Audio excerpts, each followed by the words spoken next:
பாபா குகைக்கு போகும்போது, அந்த மலையில ஏறும்போது, அதுதான் சொல்றேன். இது ஒவ்வொருத்தருக்கும் நடக்கணும். நடக்கிறப்ப தான் அத உணர முடியும். கண்டிப்பா. யங்ஸ்டர்ஸ்க்கு.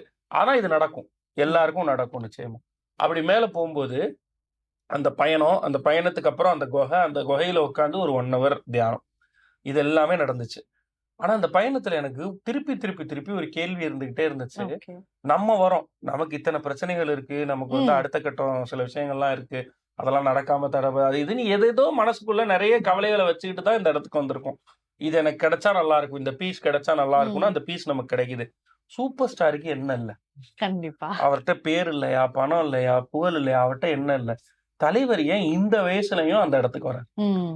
அங்க கேட்டா நாங்க 10 எனக்கு தடவ தெரிஞ்சு இந்த கேள்வி எல்லாருக்குமே இருக்குன்னு ஆமா. நெனைக்கிறேன். நானும் நாங்க அப்படிதான் நாங்க யோசிச்சேன். 10 தடவ உட்கார்ந்து போன இடத்துக்கு எங்கள கூட்டு போன கைடு, அவர் தான் வந்து தலைவர் வர்றப்பயும் அவர் தான் கூட ம். கூட்டு போவாராம்.